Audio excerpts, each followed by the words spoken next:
Assalamualaikum warahmatullahi wabarakatuh. Kami dari kelompok 3 akan menjelaskan potensi bisnis travel agent yang ada di Kota Makassar. Sebelumnya, perkenalkan nama saya Maita Mariski Cantika. Nama saya Syarhan. Nama saya Raka Zaidan. Saya Alexandra. Saya Aira Bunga Rizka.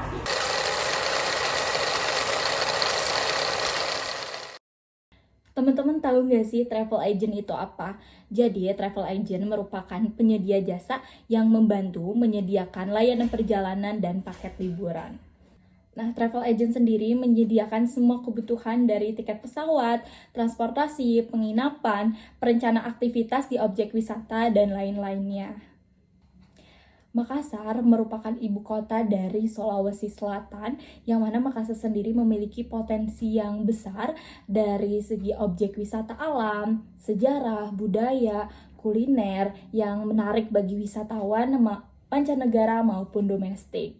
Selain itu juga Makassar sendiri sebagai pintu gerbang menuju destinasi wisata yang berada di Sulawesi Selatan dan sekitarnya, karena Makassar memiliki aksesibilitas yang baik melalui darat, laut, maupun udara.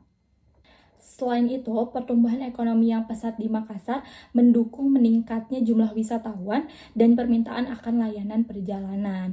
Juga adanya fasilitas infrastruktur yang memadai seperti bandara internasional, pelabuhan laut, dan jaringan transportasi yang baik memudahkan mobilitas wisatawan.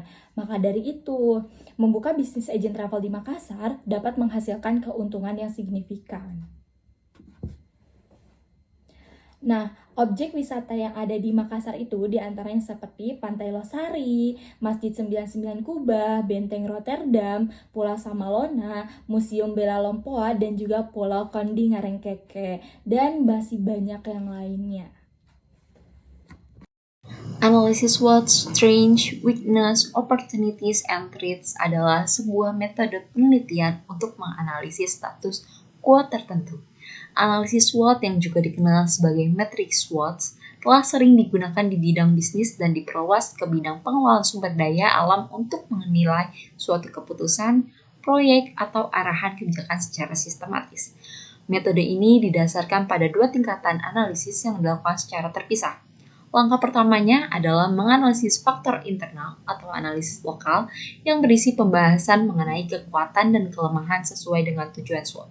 Kedua, adalah menganalisis faktor eksternal atau analisis global yang berisi pembahasan mengenai peluang dan ancaman yang relevan atau kondisi kerangka kerja positif atau negatif, potensi peluang dan risiko. Dari data Badan Pusat Statistik Kota Makassar pada tahun 2022, jumlah industri kecil dan menengah di Kota Makassar sebanyak 7.086 perusahaan. Perusahaan ini dapat menyerap tenaga kerja sebanyak 28.190 orang dan menghasilkan nilai produksi sebesar 3,32 triliun rupiah. Hal ini berarti industri kecil dan menengah memberikan kontribusi yang cukup besar dalam perekonomian. Jika melihat dari sisi perekonomian, Kota Makassar, sektor industri merupakan salah satu sektor unggul yang memberikan peran yang cukup signifikan terhadap total PDRB Kota Makassar, yaitu sebesar 18,61% pada 2022. Oke, selanjutnya ada go-to-market strategy. Untuk yang pertama ada penargetan pasar. Fokus pada segmen pasar yang berkembang di Makassar, seperti domestik yang ingin dijelajahi, potensi pariwisata lokal, dan penduduk setempat yang semakin mampu untuk berpergian. Lalu yang kedua ada peningkatan layanan. Menawarkan paket perjalanan yang menarik dan beragam, termasuk berbudaya, petualangan alam, dan wisata kuliner sesuai dengan kebutuhan dan preferensi pelanggan. Lalu yang ketiga ada kemitraan lokal. Membangun kemitraan dengan hotel, restoran, dan penyediaan layanan wisata lainnya di Makassar untuk menciptakan paket perjalanan yang komprehensif dan menarik. Lalu yang keempat ada pemasaran digital.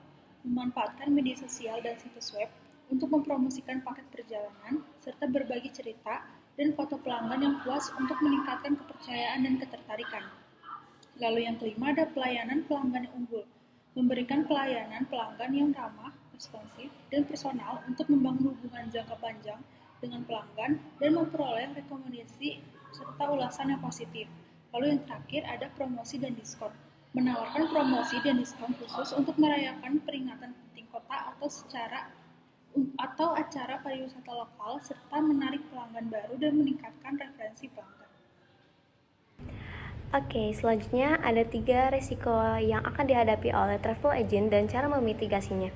Yang pertama, ketergantungan pada musim liburan atau cuaca. Travel agent bisa memperluas diversifikasi produk dan layanannya dengan penawaran paket perjalanan sepanjang tahun seperti tur budaya, wisata kuliner, atau perjalanan bisnis. Mereka juga dapat memperluas jaringan klien ke segmen yang berbeda, seperti perjalanan bisnis atau acara khusus. Nah, selanjutnya itu ada ketidakpastian dalam peraturan perjalanan. Cara mengatasinya yaitu agen perjalanan harus tetap memantau perubahan dalam aturan perjalanan, baik di dalam maupun luar negeri. Dengan melakukan hal ini, mereka dapat memperbarui kebijakan mereka secara teratur sesuai dengan peraturan yang baru. Lalu, membangun kemitraan yang solid dengan pihak berwenang dan organisasi industri juga penting untuk memahami dan mematuhi aturan perjalanan yang relevan. Yang terakhir itu ada gangguan teknologi atau sistem.